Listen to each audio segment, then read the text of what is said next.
I suddenly hear like this crackling noise, like, what's this crackling noise?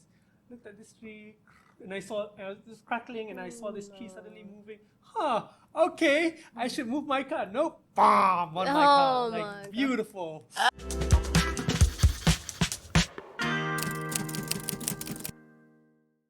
Hey, Hi.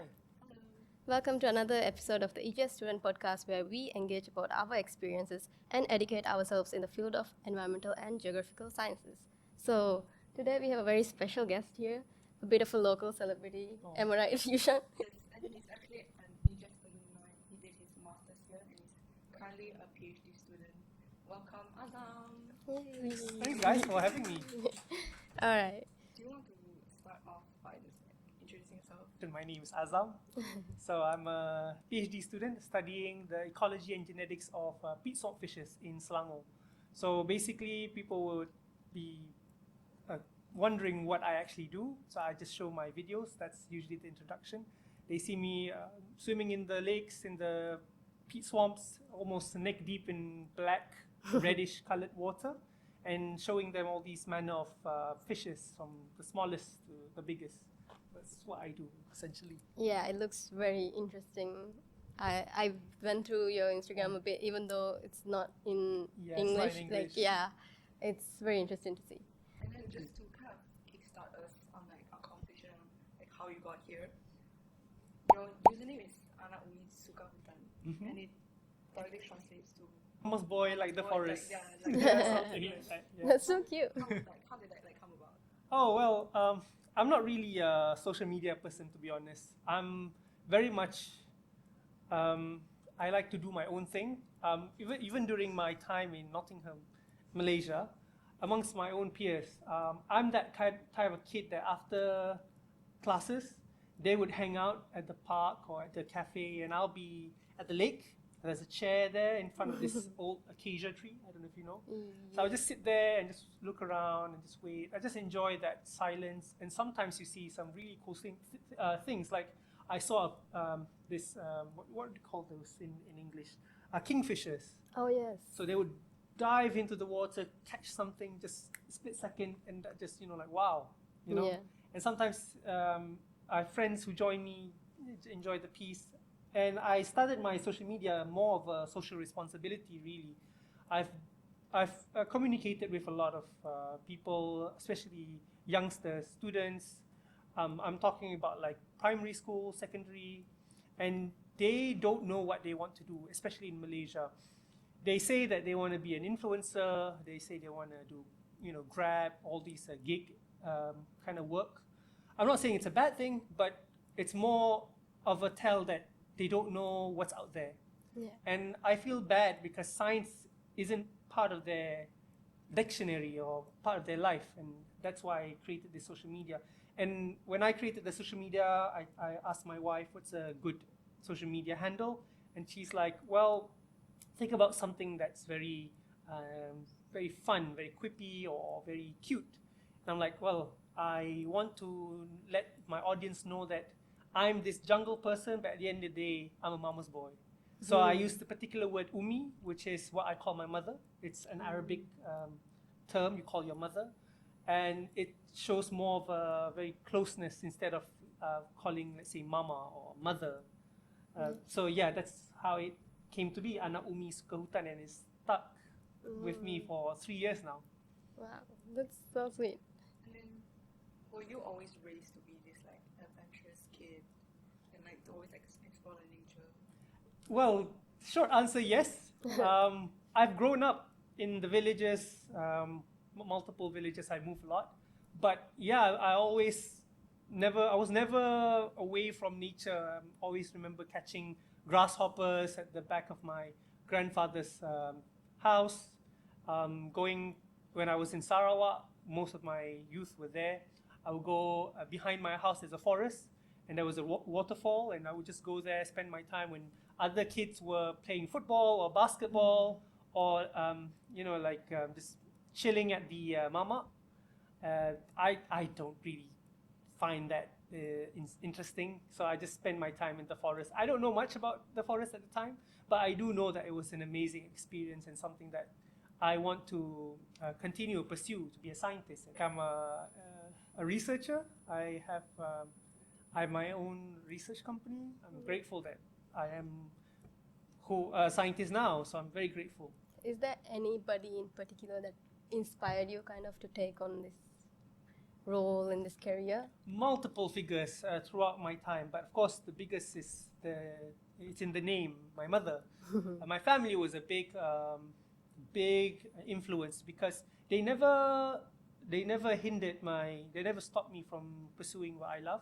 They saw what my capabilities were at. They saw me like this rambunctious kid that can never sit still and always flipping leaves and rocks to look for snakes and snails and scorpions. And they bought me encyclopedias, children's encyclopedias as a kid. So we had this. I had a library in my house full of the scientific books. And my mother is an English teacher. She had, of course, cupboards full of literature books, like Harry Potter books. I never touched them. I'm not a what's the word? A literature person. I'm a very factual person. So I digest the scientific books like every night when my mum calls us and my siblings for our bedtime book reading session. She would ask us to pick a book for our bedtime stories, and you know what we pick as siblings? The encyclopedia. Of course. We don't like fiction, I guess. Yeah. We like non-fiction. So all your siblings are very Yes, very much so. We to a point where we never have arguments we never fight as siblings. If we have differences of opinion, we would actually sit down and talk about the facts. Okay? You lay your facts. I lay my facts. Okay? It seems like yours are more rational. I can see you are right. How early did you start? Like this communicative? As early as I can remember, my mom and dad were always like that. So it was like proper debating. No, not debate. Just lay down the facts. Oh, okay. I didn't know about this. Okay, you're right. I'm ignorant. I concede. And there's no really any fighting. We do, of course. We like to play around. We're very rowdy. But in terms of arguments, I've never fought with my siblings. And we have 5 siblings. Oh. You know, that's during my early years and during my degree, of course. I think Prof. Christopher Gibbons is a big role model for me. He taught me how to do birding. I remember my first birding session when I was the president of Nature Club. I organized it with him. It was on campus. It was really nice. And during that time, there was the migration of the raptors, which was really cool. You see, like hundreds of them flying, like 100 meters away, up high. And we use our binoculars to our best. To best abilities, but for him, that species. I like. Those are definitely birds, Those are during my my university days. Now, I think my family, my wife, my little boy, he's a big inspiration for me to continue to make sure that he has a future that he can enjoy. Looking at our native animals like elephants and pangolins. I don't want him to know about polar bears and anteaters. They're cool, but we have our cool stuff as well. Orangutans, Yeah. So if you want to ask about role models, those are my role models. Because you graduated EGS bachelor's, and then you moved into master's in Fluvial Hydrology. Right? And remote sensing. Yeah. What prompted that selection? Well, that's a good question. I think that appeals to everyone here because when you finish your degree, you really don't know where your direction is going. For me, I really wanted to do science, but at the same time, I also recognize that science isn't really a lucrative industry. It's not really where you get a really decent pay to live a good life. Well, you can live, but not really like comfortably. I guess. I just push through and see where the opportunities are. So I finished my degree, and that was also a form of a loan by the government, but it's a changeable loan. So if you perform, you only pay 10%. So imagine the university fees is what, 120,000 grand, 120 grand, and I only managed to pay what, only 120 grand, I think, last calculation, which is about the same fee you pay in a public university. Oh. So you get public university fees at a international university. That kind of mindset, if you want to think of it that way. And then my masters, I just happened to know. My Prof Chris was my supervisor for my dissertation.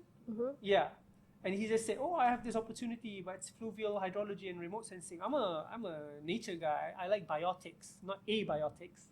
But I feel like, wow, okay, now's not the time for me to pick. I'm not in the position. Now's the time for me to learn as much as I can, and I'm grateful that I learned that. I learned how to fly a drone. I learned how to do a lot of fluvial related stuff. So fluvial just means the suspended sediments in the river. So I managed to map the rivers here in Putrajaya, even in Sarawak. Yeah, it was in Sarawak, deep in the forest. I got to meet a lot of the communities, and you learn your GIS. Yep. You put that to good use, geoinformational system. Dr. Lawal is still teaching? Yep. Yep. Dr. Lawal Bilal. Yep. I remember taking his module and I was like, GIS, what the heck is this? I'm not going to use this in the future. Nope. It's one of the most important skills that you can in the market. The job market outside of in nature, outside of environmental science, it's really important. Like mapping, like police uses it. Images, drone footage, anything that uses images is really important. So I learned a lot from that, and I used it for my PhD, which isn't a direct thing. It's not a direct skill, but it's an important skill nonetheless, which helped me be selected for this PhD scholarship. Oh. So there were multiple people who applied for this scholarship. It's ecology and genetics of fish. So the genetics side is where you need to have skills in the lab. The applicants who applied, they were masters of this skill. I was not. In my time in EGS, I didn't learn a lot about lab skills, more of outside like fieldwork skills. But I got selected because of my fieldwork skills. Lab skills, you can be taught. You can learn about it. There are people that can teach you, but fieldwork skills, knowing how to assess the dangers, knowing how to determine the logistics of our fieldwork, knowing being comfortable without Wi-Fi, sweating, mosquitoes. Those are skills that you need to learn from experience, and that's what got me into this scholarship. I got into Monash. It's you have to pay 120 grand as well, but I get full coverage, no fees. And I get an allowance, which is quite high, 2,300 ringgit, which allowed me, which is high relatively. In public universities, it's only about 1,800. And with that money, I managed to save up. I managed to travel to the UK. I went to the Natural History Museum. I did my own research during my PhD. I'm very grateful as well with my supervisor. He's very supportive of me doing other stuff. I managed to do my videos. That costs a lot of money. I managed to go to Scotland. I presented at a conference for my PhD. That was really nice, and I used my money. The only money that was allocated for me to the UK was in Nottingham University for 3 months. I had the extra money, traveled to London, traveled to Scotland, traveled to...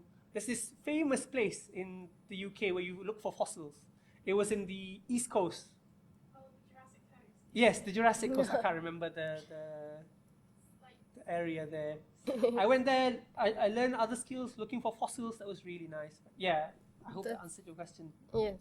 Okay, that's great. And you just mentioned you're doing your PhD in ecology and genetics of peat swarm. Yes. So from doing masters in fluvial and remote sensing, what made you go into this specifically? Yes, that's a really good question. Just because I love I love the biotics. And this was an opportunity for me to discover new species. I recognized I've always wanted to discover new species, and I recognize. Right? Yes, Yeah. I've discovered. I'm in the process of writing a few papers. the first paper was actually a new record. It's a already discovered species that was never been recorded in Malaysia. Oh, That's also an interesting story. But going back before we stray, I want to discover new species, and to do that, you need to be skilled in genetics. That's the easiest way, but of course, morphology is also important. And this PhD was the gateway for me to hone that skill. And as you've mentioned, I've discovered a few species. The one that you're talking about was a new record of mussels in Malaysia, and I'm discovering a few more species of snails, micro snails in caves. So I went to caves, looked for them. They're super tiny. I mean, I can show you some photos. But yeah, new species of snail, really cool. I'm gonna name it after a good friend of mine. Oh, that's so sweet. Yeah. Just to wrap up this first segment, Mm-hmm. we have a few quick fire this or that. Okay. So just two Let's words, go. and then you can just say you prefer the first one or second one. Okay, let's go. Fieldwork or lab work? Oh, fieldwork. Animals or plants? You're asking me to choose which child I love most. Well, if I had to choose animals, Okay. Rainforest or coral reefs? rainforest. Mammals or reptiles? Oh, you asking me to pick my favorite child. I don't have a favorite child. You must pick Oh one. God, what was it again? Mammals or reptiles? Yeah, mammals. Rivers or oceans? Rivers, In situ conservation or ex situ conservation? in situ. Community-led conservation or government-led conservation? Community-led. All right. Okay, that's all That- we have for the first Okay, section. okay. All right, now we'll move on to the next segment or section of our podcast today. And we'll kind of touch up on your current work, how your day is looking like. So, could you just give a brief summary of how day to day is like in your life? Oh, I mean, I have a few hats that I'm wearing right now. I guess the most popular hat is my social media, AnakUmiSukaHutan. I make a lot of videos, but short videos. I try to post every week at least 3 videos, and I've been doing that for almost 3 years now. Okay. I also have my hat as a PhD student, of course. I'm finishing my thesis right now. So now I'm just writing. So most of my time is just at home writing, a lot of writing. And then I have the other hat where I have my own company. I'm a co-founder of a research-based consultation company.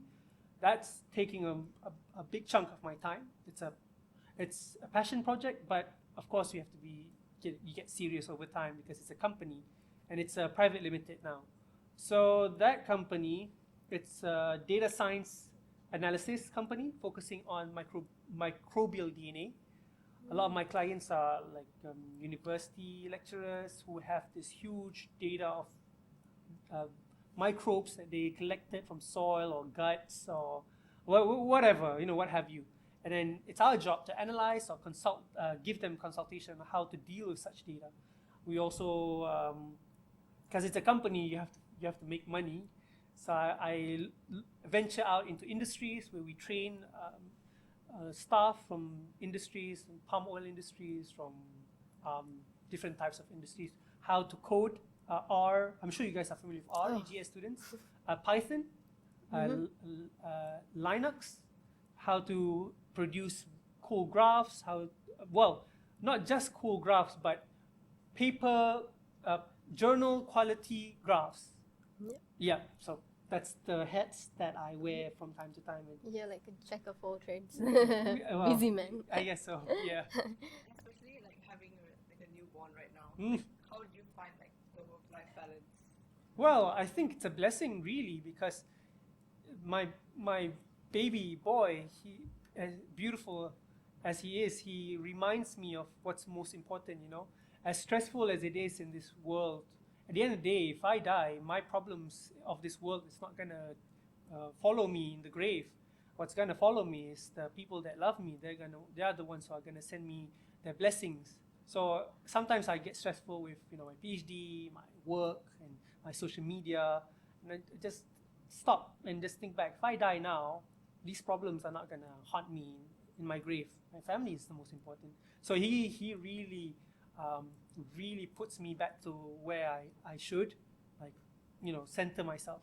And of course, it is challenging as much as beautiful as it is to have a baby boy. But of course, he's only 2 months old, and he has his meltdowns at night, and I have to make sure that my wife, she's well taken care of. She's the one who has to carry most of the burden, having to breastfeed him, and I have to make sure that her food is good and she's mentally okay. I give her as much love as I can, treat her, spoil her as much as I can. When I spoil her, my baby boy is happy. That Happy wife, happy life. Yeah, that's a perfect way to sum it up. Alright. And on your Instagram page, it's just you exploring like random like rivers, Mhm, swamps, and mhm. ponds. What would you say is like your funniest, like the most Ooh. interesting field story that you had? Yes, for the EGS, I think the most interesting would be you getting stuck in situations. For example, I during my PhD, I had to travel from site to site, and it's peat swamp. The ecosystem, the soil is very unstable. And I drove my car. It is a Toyota Answer. I think it's called an MPV, multi-purpose vehicle. Quite big, quite strong. I drove my car there, parked my car, took my equipment out, and then when I was about to head to the forest, I was parked beside the oil palm, and this was during the monsoon season, and I suddenly hear like this crackling noise, like, what's this crackling noise? Looked at this tree, and I saw this crackling, and I saw this tree suddenly moving. Okay, I should move my car. Nope, bam, on my car, my like God. beautiful, perfect. But because of The it, perfect place. yes, the tree of all the trees that decided to fall, that was the tree. At least you were out of the car. Yes, I was at least. But Toyota, wow, it didn't really bend my car that much. I could still drive, albeit like this. So I drove to the nearest police station. But that was my field work for that day. Cancelled. I don't know if you find it funny or anything, but I find it funny. Well, I can laugh at it now. During that time, whoa. Stressed me. Other things, maybe I find it funny how I met the love of my life during my PhD. I needed help with my field work. Monash, we don't have a dedicated environmental school. So it was just me, and no one else really knew how to work in the field. I need to find people, and no one really took up that offer. And I asked my friend, who was just a friend of a friend, and said, are you interested to join me in the field? It was my wife, at the time just a friend. And she was this dainty lady, very, very, she likes to, dress herself very beautifully, wear herself, very, very nice. I'm like, okay, maybe she's a very dainty person. I just let her sit on the bank, record the data for me. The moment we arrived there, she was the one that dove right into the water. Dang, I gotta seal the deal with her. I gotta marry her. So a year later, I sealed the deal with her, and now we have a beautiful family. So that's funny. I didn't expect to find the love of my life there, but It's very fitting for your life. yeah, I'm very grateful. She's the cameraman of my videos. Yeah. Okay. Yeah, most of my videos. Yeah. That's very interesting. And like when you're doing all of these things, and you've also studied different fields within this field, so what would you say as a student, environmental science student, that we should really focus on, or like shouldn't take for granted these classes because they translate into the real world? Yeah, coding. Oh, I don't know who teaches coding now. Dr. Epin Dr. and Epin. Cedric. Dr. Oh, Cedric. Cedric And- Tan, was it? Yeah. Prof. Chris also. Oh, okay. It's like a mix of Nice. Everyone. And you learn R. Yes. Okay. During my time, we had no module. We had no R module. Is the module? Yeah. Yeah. So I had to learn by myself. But yeah, it's a really important skill to have. I don't know now in the age of AI, where you can ask AI to code for you. But I mean, I use AI to code, but at the end of the day, AI hallucinate. You have to be versed in that script to be able to ask AI what you need and what's the problem. So at the end of the day, you still need to learn these skills. And it's a really sought after skill in the job market to be able to produce graphs or do intense calculations. GIS will be also an important skill if you still want to proceed with this field. Yeah, I guess field work. It's not necessarily a skill, not necessarily a module on its own, but take as much opportunity as you can to explore once you're in the field. I learned about botany because I was in the field. There was no module for botany, but because I was in the field, I really took my time to record everything I saw. Are you guys familiar with iNaturalist? Yeah. So use that. That was the one that really helped me push through amongst the rest. And I mean, a lot of my friends, they love this field, but it's not like I said, it's not a lucrative field, and they had to venture out in different fields. I managed to say, not just because I love it, my friends love it, but because I'm just very grateful that I've given this opportunity. I'm just very lucky. That's why. And because these skills opened these doors for me. Yeah, I mean, imagine videos. I make those videos, but I don't know about botany or reptiles or mammals. iNat helps me consolidate everything and makes me organize these knowledge. Oh, that answers the question. Yeah, definitely. Yeah. And aside from like technical skills, what do you think are any like general like soft skills that you think are important like in the field, like or just as a scientist in general? General soft skills. Yes. Well, we environmental science students, science students in general, are very shy people. We don't tend to want to, talk to people. I'm like that as well. I become extroverted because it's a responsibility, because I need to do it. It's not comfortable, but you gotta do what you gotta do.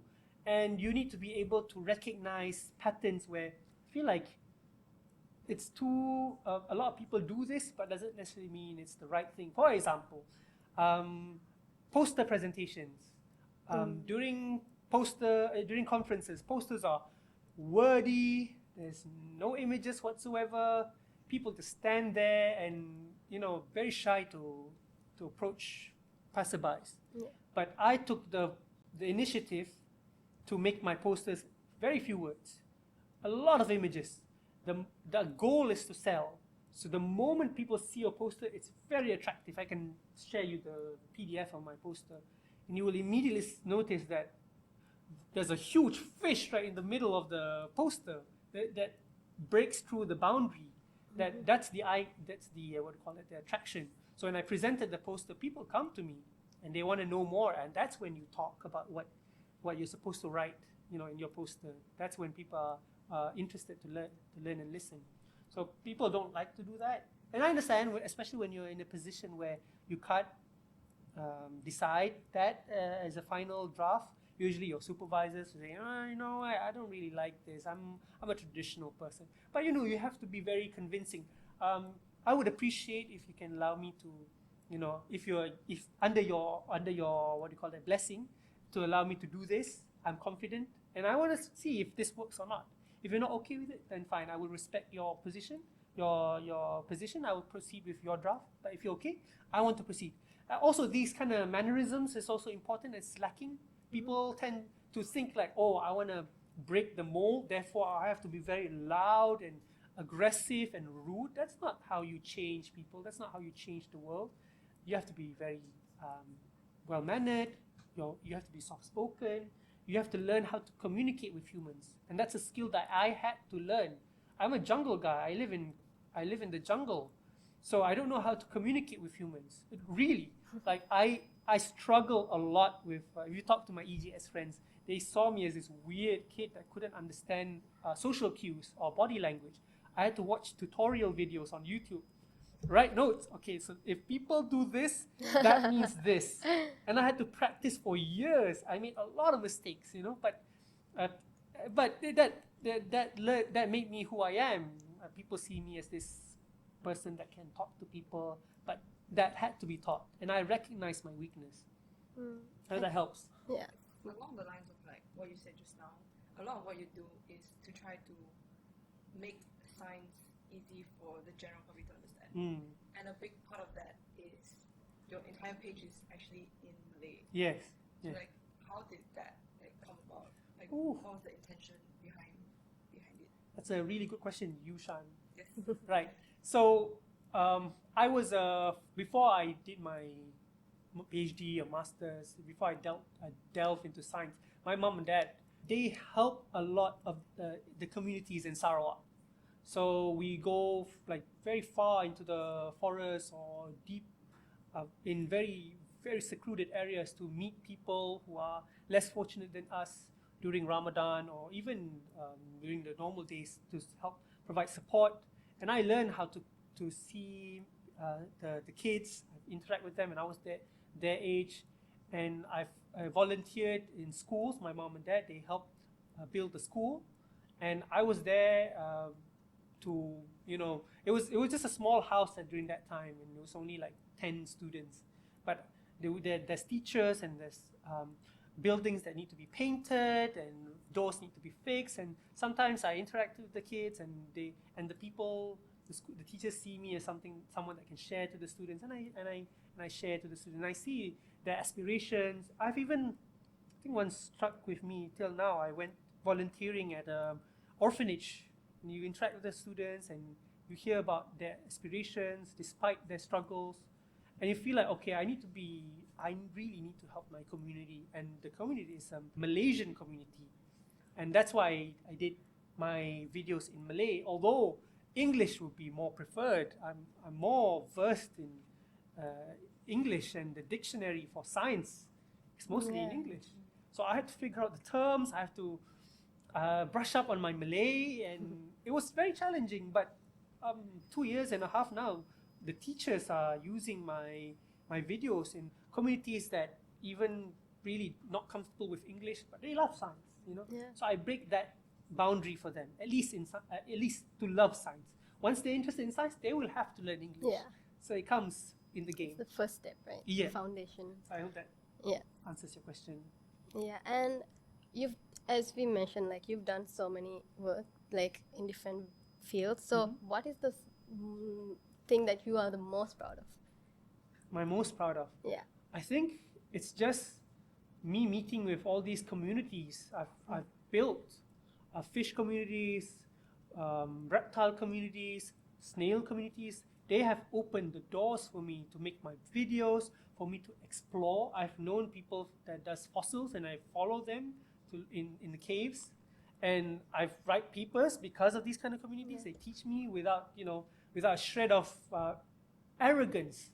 They humble themselves to teach me, this guy that doesn't know anything. And they really open their doors for me to explore, and I'm very proud of that.